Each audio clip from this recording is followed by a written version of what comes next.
Mabuti ka pa, nasa bahay. Sa natutulog mong anak, ikaw ang nakadantay. Ramdam na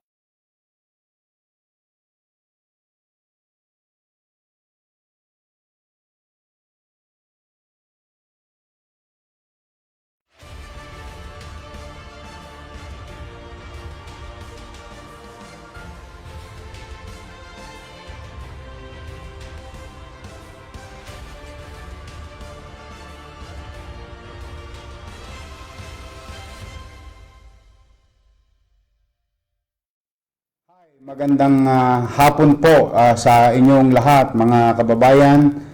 I hope nasa mabuti kayong kalalagayan at mabuting kalusugan habang nanonood kayo ng ating regular na capital report tuwing Biyernes kung saan binibigay namin sa inyo ang mga nangyari at mangyayari o naganap at magaganap sa lungsod ng Maynila sa programa ng Manila Public Information Office.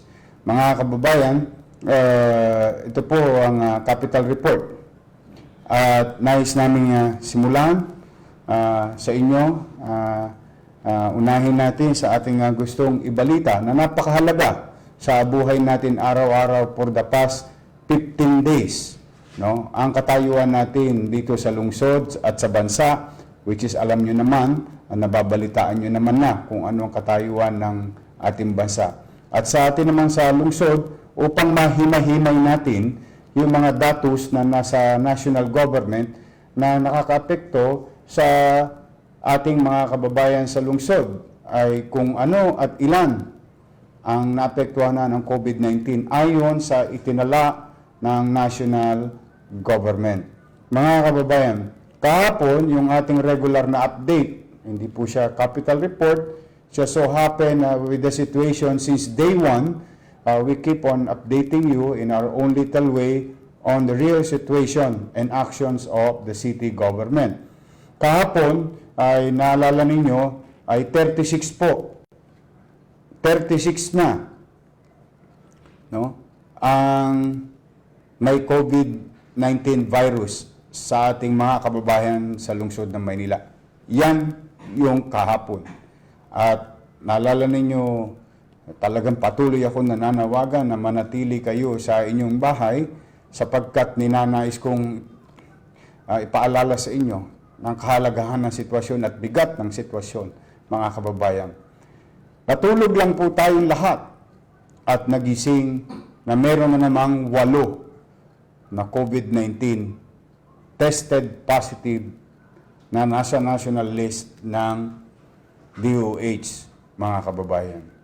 44 na po sa lungsod ng Maynila.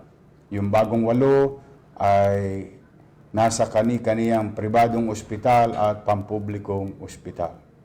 At nakalulungkot mang sabihin sa inyo, 44 na halos ang ating nag-positive sa ating lugar dito sa lungsod ng Maynila.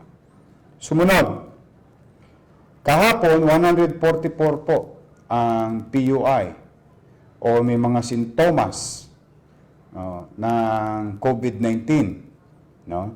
At ngayong araw na ito, mga kababayan, tumaas po ng 38 ang PUI. Ulitin ko, wala na pong transmission galing sa labas.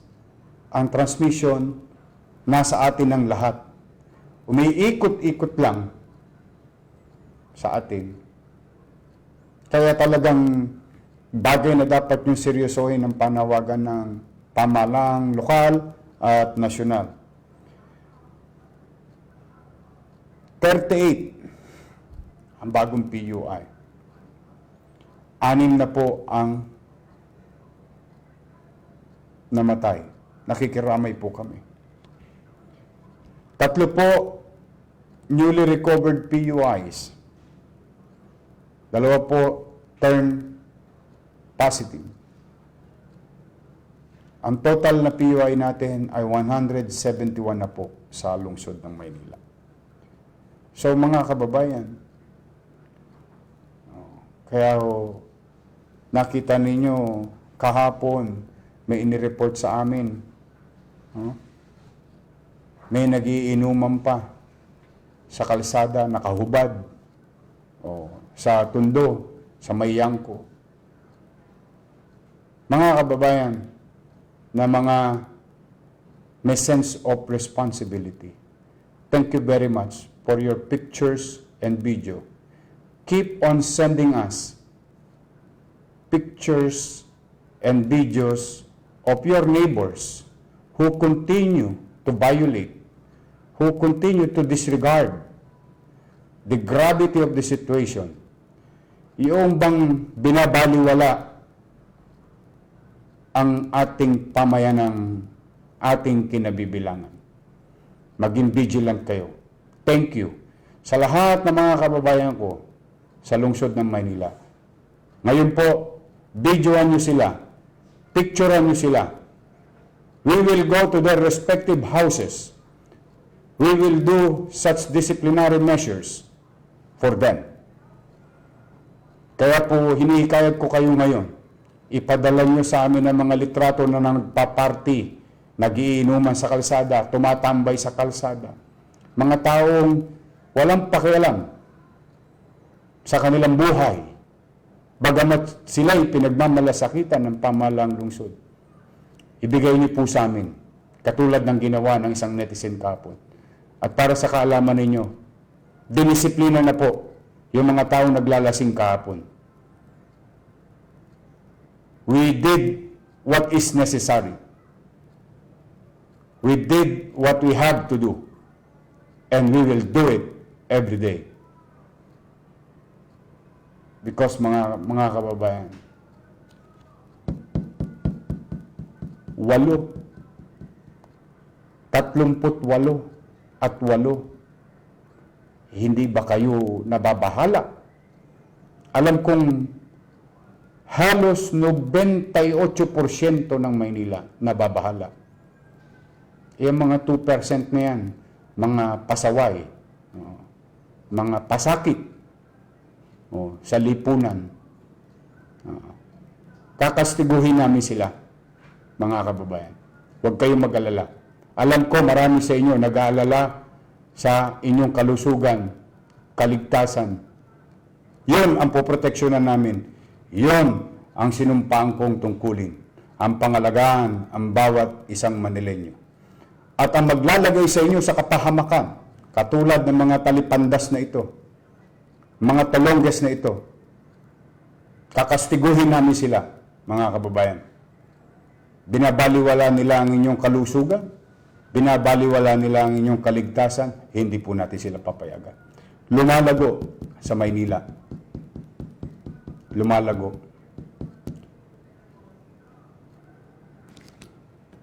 Kaya sa mga hindi pa nakikinig, napatambay-tambay, marami kayong hinahanap na dahilan. Ito ang dahilan kung bakit natin ginagawa. Ito ang dahilan. Wala nang ibang dahilan. Magkakasakit tayong lahat. So muli mga kababayan, yun lamang po ang aking panawagan. Sa mga nag-aalala at natutuwa ako, napakarami sa inyo nakikinig. Maraming salamat sa pakikinig ninyo. Sa pakikinig nyo lang ay magiging epesyente na kami sa pagtatrabaho namin. Pero huwag kayong mag-alala, hindi ko ikikipit balikat yung mga ilan na yan. We will do what is necessary to them. So yan po mga kababayan, ang katayuan ng ating krisis na kinakaharap sa ngayon. Pangalawa, mga kababayan, yung napabalitang isasara ang Divisoria night market, hindi po. Hindi po totoo yun. Huwag kayong naniniwala. Hanggat wala pang guidelines na bago ang national government at ang sinabi sa mga pulisiya na itinalaga ng national government, tuloy-tuloy ang tindahan ng pagkain. Kaya po, in our own little way, yun lang, area na yun. Talagang tuloy-tuloy po yun. Sa mga magugulay, magkakarne, mag-iisda, magmamanok, lahat. Diyan kayo sa Divisoria pagdating ng gabi. Meron lang akong pakiusap. Makisuyo lang. Iwas-iwasan ninyo yun. Magdistansya naman kayo sa bawat isa, mga kababayan. Dahil pag kayo rin na nagkasakit, paano na ang mga pagkain ng ating bawat pamilyang Manileño at yung ating mga pinaglilingkuran din sa labas ng Maynila na mga palengke. Tuloy po ang ating palengke. Tuloy po ang supply ng gulay, bigas, karne at isda sa lungsod ng Maynila. Wait until further notice. As of today, tuloy-tuloy lang po yan, mga kababayan. And another good news, mga kababayan, binuksan na po natin, nakalabas, I'm sorry to say, I stand corrected. Nakalabas na po yung isa nating gumaling na tuluyan na COVID-19 virus carrier. At siya po ay nasa pangangalaga ng inyong pamahalang lungsod sa isang pribadong lugar. Para po hindi naman kayo kabhan, para mawala yung dilema. Pero dapat po hindi tayo nagkakaroon ng paghuhusga. Pag magaling na, ibig pong sabihin, hindi na po nakakahawa. Bagamat magkaganon para mawala ang kalituhan sa atin, ang agam-agam, yung mga nagkasakit na gumaling, pinipilit na kalingain ng inyong lungsod para mabawasan ko man lamang sa maliit naming kaparaanan yung inyong agam-agam sa katayuan ng isang taong gumaling na. Ang good news, gumaling na po siya, lumabas na po ang reconfirmatory test niya, malusog na malusog po siya. Ngayon ay tangan-tangan siya sa pangangalaga ng lungsod ng Maynila, mga kababayan. Pangatlo, bukas na po yung ating panibagong additional facilities. Dahil ayokong habulin tayo ni COVID. Humabol kay COVID. Siya ang humabol sa atin. We'll go further. We'll go ahead of the situation. We will try.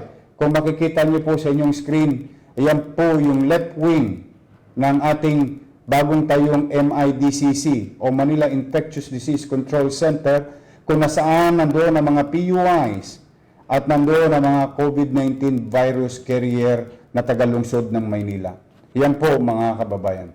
Patuloy po, hindi po tayo tumigil. Maraming salamat po kay Engineer Andres, kay Dr. Padilla. Now, mga kababayan, ngayon po, lumalaki ang pasilidad natin at may sapat namang ekwipo sa ating pasilidad. Meron po akong panawagan, mga kababayan. Baka lang po, sa lahat ng nanonood ng nurse, sa buong Metro Manila, o sa Maynila, for that matter, those who wanted to volunteer, for now, please, humingi kami ng tulong sa inyo, sa mga nurse o doktor. Dahil po, pinalalaki pa namin ng pinalalaki, bago pa lumaki ng tuluyan, at lumaki rin ang demand ng espasyo at pasilidad ng mga maapektuhan ng COVID-19 patients. Ayan po, sa isang simpleng seremonya, binuksan ulit yung left wing. So in a matter of 2 weeks, meron na po tayong halos humigit kumulang 30 kwarto na maaaring kumalinga sa ating mga kababayang may sakit dala ng COVID-19 virus. Ngayon, ang panawagan ko na lang sa mga nurse na nanonood, if you want to do good things for your fellow citizen, I'm calling your attention, buong kababaang loob, those who wanted to volunteer, we need you. We need to propel, we need to support. We want these facilities to be as efficient as possible with regard to logistics or human resources. At alam ko po, ang hinihingi kong panawagan sa inyo ay delikado. talagang hazardous. But, buti nang nagsasabi ng tapat, kakailanganin namin ng tulong nyo. Meron na tayong pasilidad at inahanda na rin natin ang iba pang mga pasilidad. Kung sakasakaling may talagang mga iilang matitigas pa ang ulo at sila ay nakahawa sa kanilang mga mahal sa buhay pag uwi nila sa bahay, ay naghahanda pa ho tayo ng mga kwarto at pasilidad sa lungsod ng Maynila, mga kababayan. So, pangapat, sa mga e-trike drivers, expired na yung kontrata ninyo. Tayo naman, wag na kayo mag-alala sa mga e-trike drivers. Share this to your fellow e-trike drivers. We will continue to hire you. We will hire you to address COVID-19 para bigyan ng kaluwagan at kagaangan ng loob, kagaangan ng sitwasyon sa pagbiyahe panik-panaog sa hotel, sa ospital, sa bahay ng ating mga frontliners. Pumanatag na kayo. Tuloy kayo at babayaran kayo naman ng syudad ng Maynila. So, ang pakiusap ko lang walang magsasakay ng ibang pasero. Ang pakiusap ko lang, alagaan ninyo yung mga doktor natin, mga nurse natin pag binabiyahe nyo. Maging maingat kayo. Okay? Please continue serving the purpose of fighting COVID-19. So, muli sa mga e-trike drivers, maraming salamat sa inyo. At huwag kayong mag-alala. Tuloy-tuloy yan. Yan ang ayuda sa inyo ng pamahalang lungsod. So, sa mga gusto mag-volunteer, saan kayo maaaring tumawag? Pwede mo ba ilagay sa screen? Ayan po. Sa mga gusto mag-volunteer na nurse, doctors. Ayan po. At makipag-ugnayan lang kayo sa Manila Health Department o kay Dr. Padilla na direktor ng Ospital ng Santa Ana. Okay, mga kababayan. Today, we are going to deliver, and we did deliver, 10,664 food boxes. Kagabi, the whole day, tinapos natin 31,869 families. Morning, afternoon, evening, madaling araw, we will not stop. We will be there as soon as possible time. Today, 10,664 ang ating pong dideliveran sa araw na ito. Ulitin ko po, ganito po ang sitwasyon para po lang maliwanag. The other day, yesterday, may isang area dahil delayed po yung supply at meron tayong stock, niripak ko na lang ho. Kaya huwag niyong itatampo. Bakit ang natanggap nyo ay plastic bag at yung iba naman ay karton? Kasi inisip po namin, within that particular night, decided, sayang yung oras ng paghihintay. So, we pack all these things in a plastic bag and deliver it to you. Kaya, wag naman po ninyong ipagtampo. Pareho lang po ang laman yan, bigas at dilata. We will try to reach as many as possible. Now, this is our 5th day. At naka 87,296 na po tayong pamilya sa lungsod ng Maynila na walang binabiolate. Na social distancing at quarantine, mga kababayan. Dahil dinideliver mismo sa inyong mga pintuan. At sa awa naman ng Diyos, tapos na tayo sa Parola District 3, Parola District 1, Isla Puting Bato, 101, 128, 129. Ang natitira na lang po sa ating west side, yung mga mahirap nating mga kababayan talagang sobrang hirap, no?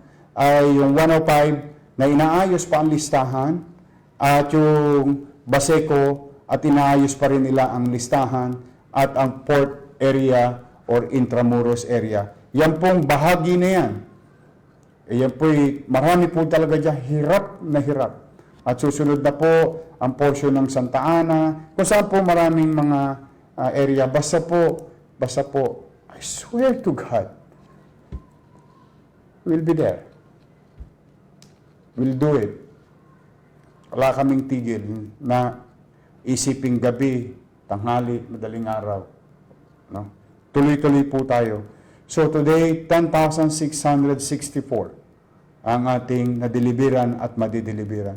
Sa mga nag-volunteer, sa mga barangay chairman, sa mga tanod, kagawad, secretary, treasurer, XO, at mga volunteers sa Bexi ng Maynila na nagrepack, mga staff namin, maraming salamat sa inyo. Alam kong pagod na kayo. At para sa kaalaman nyo mga kababayan, kahapon po may nasawi na sa linya namin. Siguro sa sobrang pagod.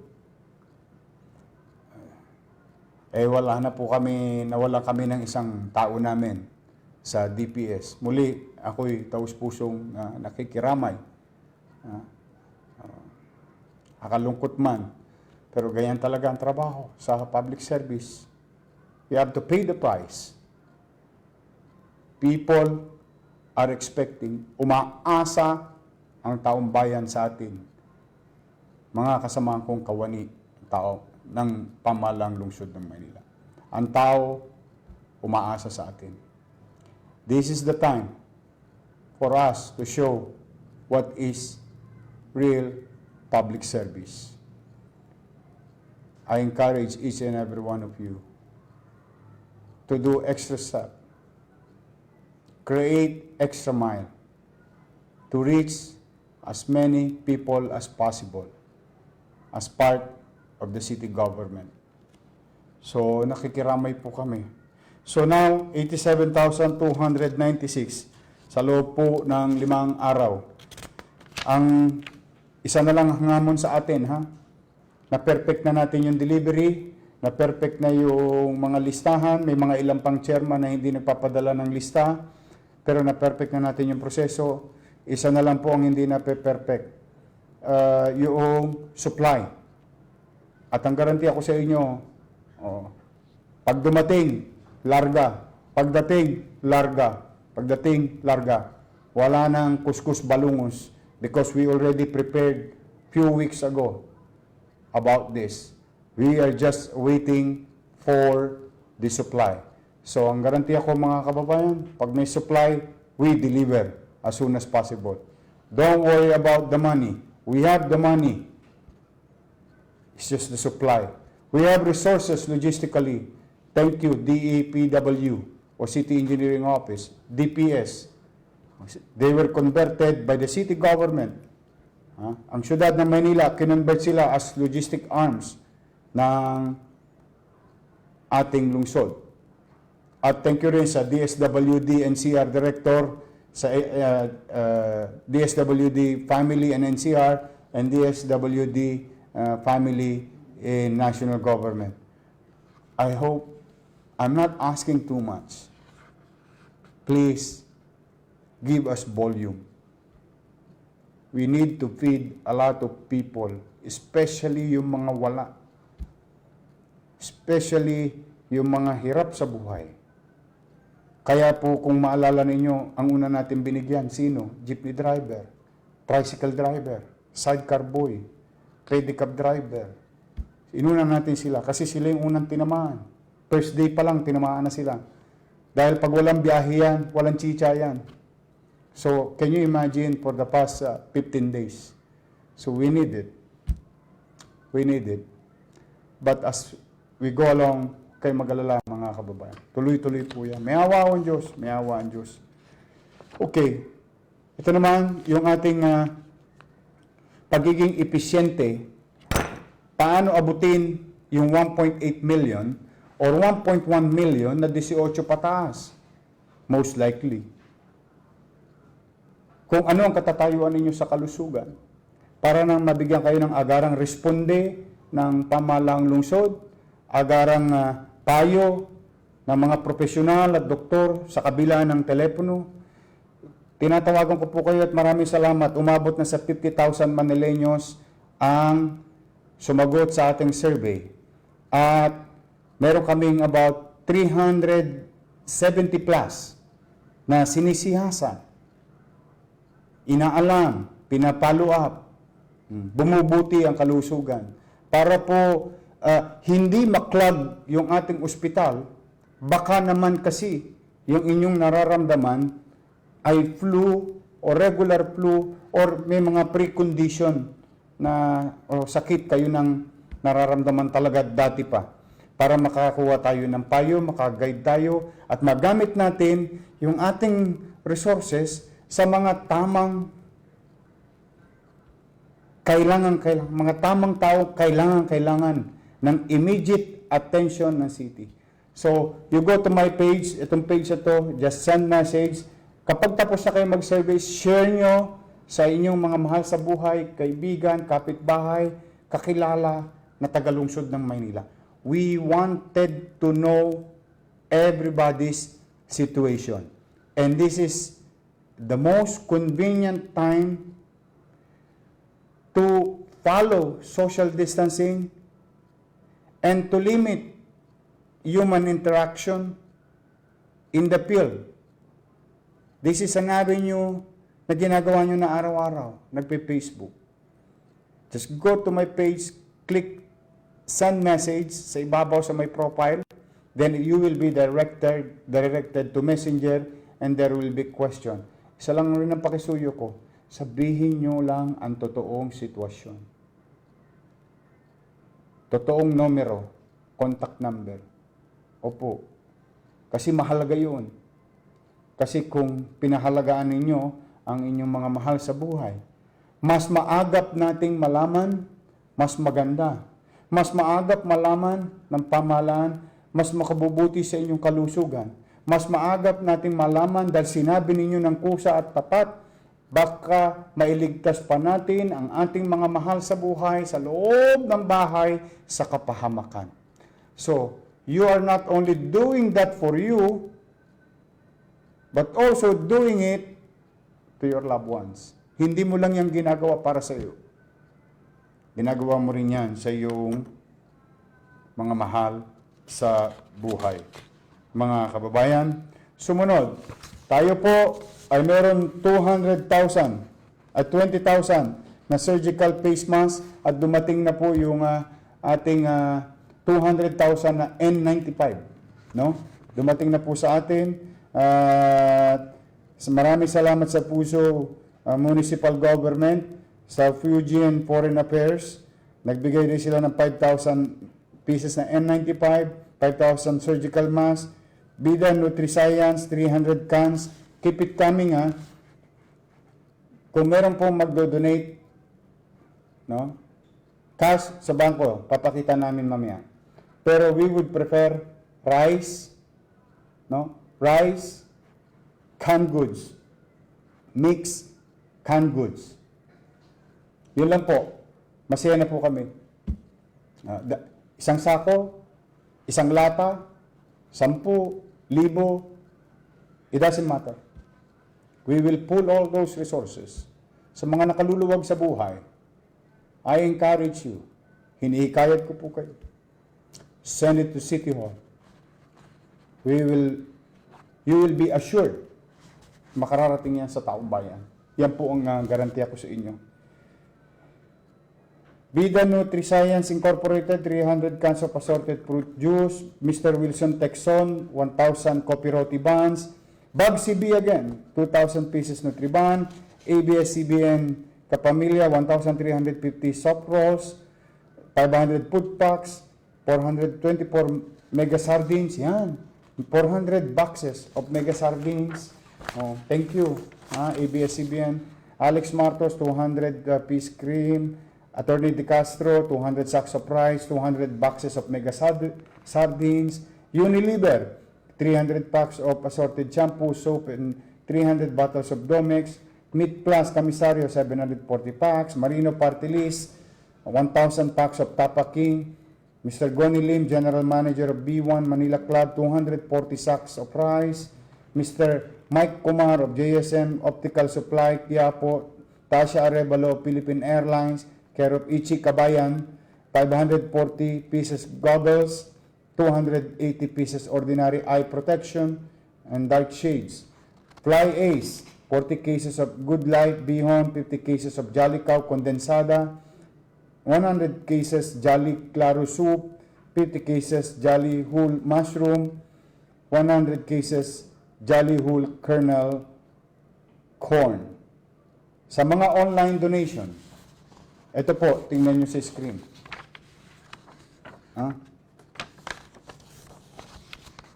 Yung donation, ipakita mo doon sa... mamaya, siguro. Okay. Mga kababayan,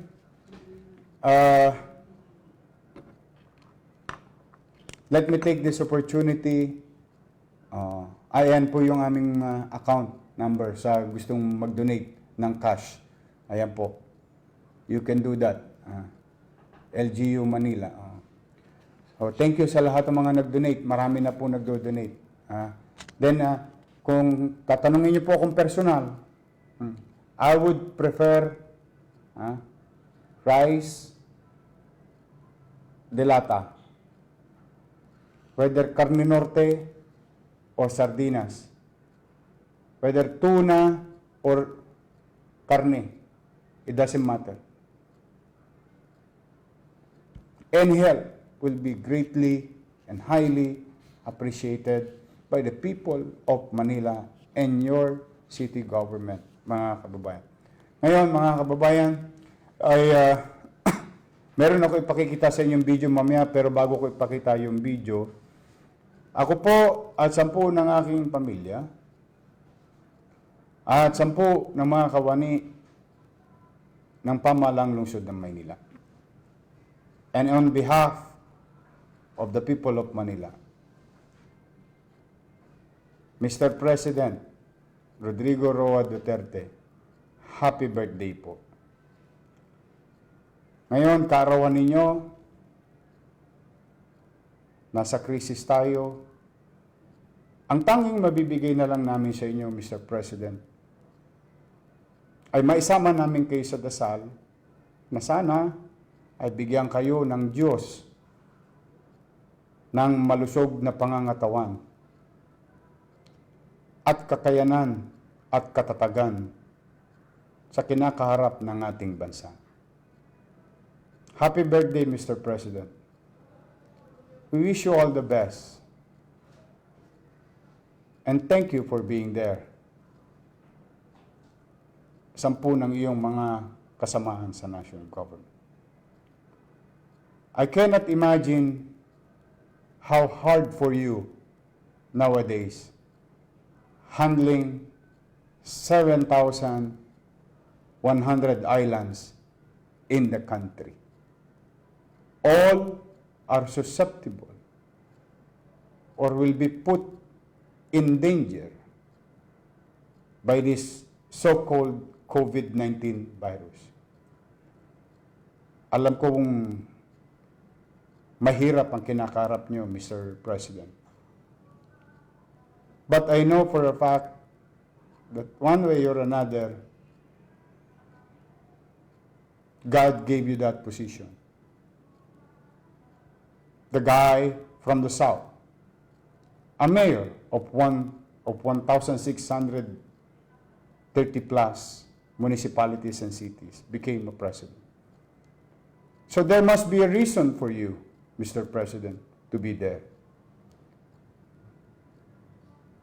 And another gift, bukod sa kayo ipinalalangin namin, na maging malusog, matatag, at bigyan ng lawak ng kaisipan sa kinakaharap natin ngayon, ay umasa kayo kayo na sa mga national government agencies attached to the office of the President, through your leadership, Mr. President, your city government, despite tayo po, alam ng tao rito sa Maynila, hindi tayo magkapartido. Alam po rin nyo yan. Kaya nga bagay na pinagpapasalamat ko sa inyo. Bagamat kahit hindi nyo ako kapartido, ay binigyan nyo akong pagkakataon na makapaglingkod sa bayan nung ako'y tinulungan ninyong ma-appoint sa mga ahensya ng gobyerno. Kaya umasa kayo na nakita ko yung intensyon nyo maglingkod lang ng tunay. Mahirap ang sitwasyon. Totoo po, Mr. President. We understand you, the least thing that we can do. But we assure you, Mr. President, in our own little way, we will cooperate. We will be part of how to ease your burden in the national government. We will be with you fighting this enemy of ours, the so-called COVID-19. We will be there in our own little way. Tutugon kami sa panawagan mo nung pinapanood kita about calling the entire Filipino fellow men about solidarity. Masa kayo, hindi man tayo magkakapartido, kaisa nyo kami, Mr. President. Yun ang regalo namin sa inyo. Yung mapagaang lang namin ang inyong pag-iisip, pag-aalala sa pagmamalasakit ninyo sa ating mga kababayan sa lungsod at sa buong bansa. Ay gampanan namin ang iyong panawagan at tupdin namin ang aming mga tungkulin in our own little way. But it will be hard. I know it's hard for you, but it's also hard for us. But we will never complain. That's the least thing that you will hear from us. Yes, we will call the attention of prospective agencies because we need to. But rest assured, Mr. President, in your birthday, your city government, out of many, will be there for you with regard to your policy and plan, going and fighting against COVID-19. I know walang may gusto nito, Mr. President. Pero, ganun pa man, naunawaan natin ang kalalagayan ng tao ngayon. Kaisa niyo po kami. Kaya po, yan man lang, may regalo namin sa iyo. Pumanatag ka, Mr. President. Of course, with your guidance and help. But pumanatag ka, kami sa lungsod ng Maynila. At ang aming mamamayan ay patuloy na naniniwala sa pagsasaayos, paghahanda, pagpapatupad ng mga bagay na iyong ibinibilin sa aming lahat in our own little way. So, Mr. President, happy birthday sa ating mga kababayan sa lungsod ng Maynila. A simple thank you to the President. No matter what, it's really hard nowadays. I cannot imagine him handling the situation of 1,600 municipalities and cities. Tayo po, isang syudad pa lang. Hirap na tayo. But, katulad ng sinasabi ko mga batang tagalungsod ng Maynila, hindi tayo magpapatalo. Lalaban tayo. Hindi ka mabubuhay sa Maynila kung hindi malakas ang loob mo. Marami dito nagpunta sa Maynila dahil malalakas ang loob. Malalakas ang loob sa kabutihan. Malalakas ang loob sa mabuting bagay, sa magandang gawain. Kaya tayo nagpunta sa Maynila. Marami sa kababayan natin. Kaya tingin ko, gamitin ninyo ngayon ang lakas ng loob ninyo, mga kababayan. Labanan natin sama-sama itong si COVID-19. Yes, it's true. It's hard. Mahirap. Easier said than done. But sa sama-sama nating pagkilos, pagkakaisa, iisa ang isip, iisa ang salita, iisa ang damdamin, ang gawain. Tingin ko, titibay tayo. Tingin ko, darating din ang araw, mga kababayan. Makikita din natin ang bahagari. Darating din ang araw, sisikat na muli ang araw sa lungsod ng Maynila. It's hard. Halfway pa lang tayo, mga kababayan. Halfway pa lang. Pero tingin ko, kayang-kaya ng mga batang Maynila talunin si COVID-19. Tinalo nga natin yung kahirapan sa buhay natin. Nakaraos nga tayo hanggang magpasahanggang ngayon. Despite o kahit na tayo may kinakarap na suliranin bago pa dumating si COVID-19. Nakaraos tayo. At patuloy tayong makakaraos. Kami, ang inyong pamahalang lungsod, we will be with you all the way. I will be with you all the way. Hindi namin kayo iiwan. Hindi ko kayo iiwan, mga kababayan. So muli, bago matapos ang programa, mga kababayan, itong ating Capital Report, nais kong panoorin nyo ang panawagan kung sino man ang may-ari ng bidyong ito. Credit to the owner, and I hope you don't mind me using this video. At sana po, mga kababayan, i-share ninyo itong aming broadcast at panoorin po ninyo itong panawagang ito, mga kababayan. Please. Mabuti ka pa, nasa bahay. Sa natutulog mong anak, ikaw ang nakadantay. Ramdam ng pamilya mong sila'y may karamay. Samantalang kami, isang paa nasa hukay. Ewan ko ba kung bakit ang daming nagre-reklamo na tila yung bahay nila parang isang impyerno. Na kahit anong bawal, ipipilit yung gusto. Naisip ko tuloy, sulit ba ang pagod ko? Sulit bang magsalba ng buhay ng iba? Sulit bang harapin ang kalaban na hindi? Mabuti ka pa, nasa bahay. Sa natutulog mong anak, ikaw ang nakadantay. Ramdam ng pamilya mong sila'y may karamay. Samantalang kami, isang paa nasa hukay. Ewan ko ba kung bakit ang daming nagre-reklamo na tila yung bahay nila parang isang impyerno.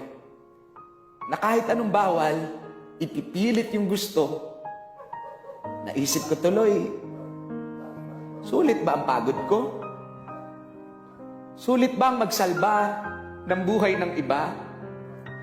Sulit bang harapin ang kalaban na hindi namin nakikita?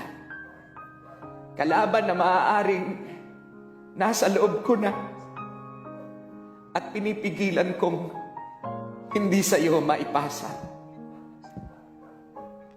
Bago ka magreklamong sawa ka na sa sardinas, na dahil walang nightlife, parang ikaw na yung pinakamalas. Gusto kong malaman mo yung hirap na dinaranas ng mga nakikibaka para ikay mailigtas. Alam mo ba yung pakiramdam ng pinandidirihan? Na walang gustong kumausap sa'yo kasi taga-ospital yan. Na kailangan naming ipagpatuloy yung sinumpaang katungkulan na kung mahahawa kami bukas ay walang kasiguraduhan. Alam mo, mabuti ka pa, nasa bahay. Sa natutulog mong anak, ikaw ang nakadantay. Ramdam ng pamilya mong sila'y may karamay. Samantalang kami, isang paa nasa hukay. Ewan ko ba kung bakit ang daming nagre-reklamo na tila yung bahay nila parang isang impyerno. Na kahit anong bawal, ipipilit yung gusto. Naisip ko tuloy, sulit ba ang pagod ko? Sulit bang magsalba ng buhay ng iba? Sulit bang harapin ang kalaban na hindi namin nakikita? Kalaban na maaaring nasa loob ko na at pinipigilan kong hindi sa iyo maipasa. Bago ka magreklamong sawa ka na sa sardinas, na dahil walang nightlife, parang ikaw na yung pinakamalas. Gusto kong malaman mo yung hirap na dinaranas ng mga nakikibaka para ikay mailigtas. Alam mo ba yung pakiramdam ng pinandidirihan? Na walang gustong kumausap sa'yo kasi taga-ospital yan. Na kailangan naming ipagpatuloy yung sinumpaang katungkulan na kung mahahawa kami bukas ay walang kasiguraduhan. Alam mo ba yung pakiramdam na takot ka? Pero sa harap ng pasyente, hindi mo pwedeng ipakita. Na yung sarili mong anak, hindi mo makamusta dahil busy-busy ka. Asikasuhin yung iba. Kung naririnig nyo lang yung kabog ng dibdib ko, sa bawat balitang may doktor na yumao, na tumataas yung bilang ng mga positibo at madadagdagan pa yan dahil sa kakalabas nyo. Ilang doktor pa ba ang sasapit sa kamatayan? Anong paliwanag ba para maintindihan na manatili lang kayo sa inyong mga tahanan ay nagampanan nyo na ang ambag nyo sa bayan? Gusto ko pang masilayan ang bukang liwayway. Gusto ko pang akapiling ang mga mahal ko sa buhay. Lahat ng tapang na meron ako ay nakanda kong ialay. Pero katulad po ninyo, ayoko pang mamatay.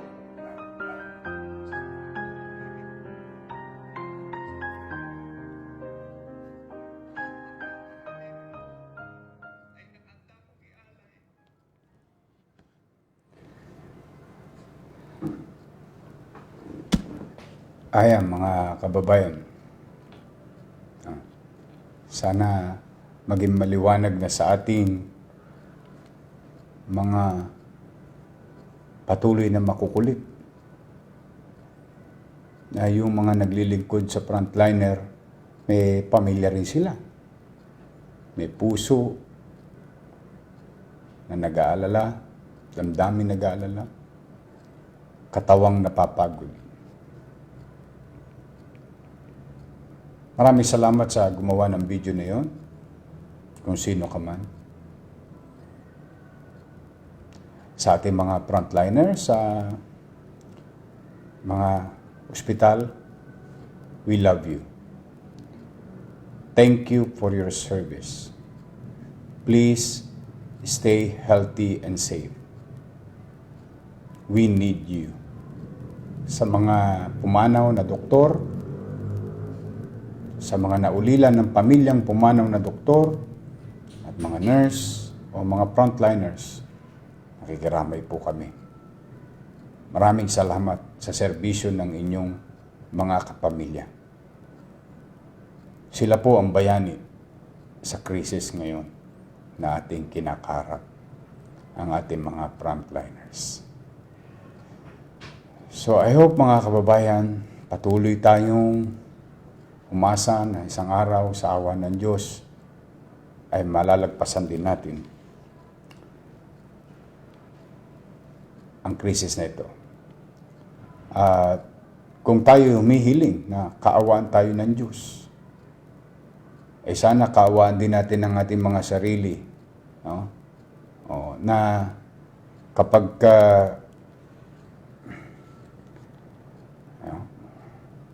sana nga, makinig tayo.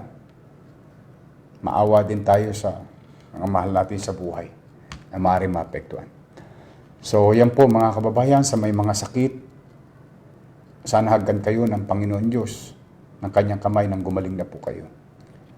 Sa mga nahihirapan, sana bigyan kayo ng kaluwagan ng Panginoon Diyos. Sa mga nagtatrabaho araw-araw, barangay officials, police, frontliners, sana po sa ating Panginoon ay patuloy silang iligtas. At sa mga batang Maynila, walang magmamalasakit sa atin, kundi tayo rin mga kapwa batang Maynila.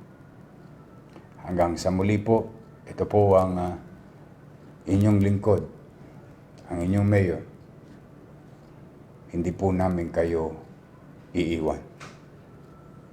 Magandang gabi, pagpalain nawa kayo ng poong may kapal. Manila, God first. Maraming salamat po.